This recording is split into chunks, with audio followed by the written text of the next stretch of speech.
অচক্ষ নামাজ পড়েই ভেবে বসবেন না যে অনেক কিছু করে ফেলছে। এক চিল্লা দিয়ে মনে করে ফেলবেন না যে দিনের জন্য অনেক কিছু করে ফেলছে। একটা হজ করেছেন, ওমরা করেছেন, সিয়াম রেখেছেন, দিনের জন্য দান সৎকার করেছেন, একটা মাদ্রাসা মসজিদ করেছেন, ভেবে বসবেন না আপনি সব অনেক কিছু করে ফেলেছেন এবং অন্যরা সব কক্রোচ তেলা পোকা ওরা জাহান্নামে যাবে এমনটা মনে করবেন। জানি না আমরা যে কার আমলের কতটুকু আল্লাহর কাছে কবুল হচ্ছে। তো এখানে এই ব্যক্তির সমস্যা ছিল এই, সে নিজের আমলটাকে অনেক ভারী মনে করছিল এবং সে স্টেটমেন্ট দিয়ে ফেললো যে তোকে আল্লাহ পাক মাফ করবে না।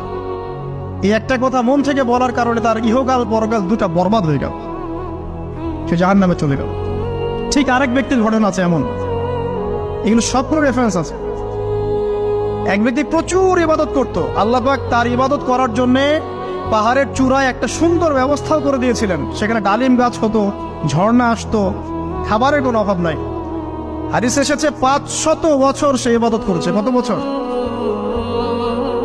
কিয়ামতের মাঠে এই ব্যক্তির অবস্থা এমন হবে, তাকে জান্নাতে প্রবেশ করানোর জন্য নিয়ে যেতে বলা হবে যাও আমার রহমতে জান্নাতে চলে যাও। আল্লাহ পাক তাকে এই কথাটা বলবেন, কিন্তু এই ব্যক্তি বলবে আমার আমলের কারণে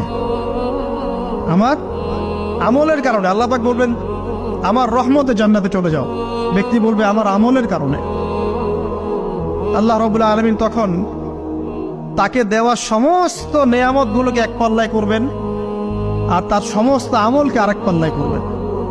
তারপর দেখা যাবে আল্লাহর সমস্ত নেয়ামত তার একটা চোখের সমান হয় নাই। কথা কি বুঝতে পারছেন? একটা চোখের যে নেয়ামত আল্লাহ পাকের, সমস্ত আমল ও 500 বছরের ইবাদত এতটুকু হয়নি। তারপর তাকে বলা হবে ওকে জাহান্নামে নিয়ে যাও। এবার জাহান্নামে যাওয়ার সময় সে বলবে আল্লাহ তোমার রহমতে আমাকে মাফ করে দাও। তখন আল্লাহ পাক তাকে আবার ডেকে নিয়ে আসবে, বলবেন যে তোমাকে যে আমি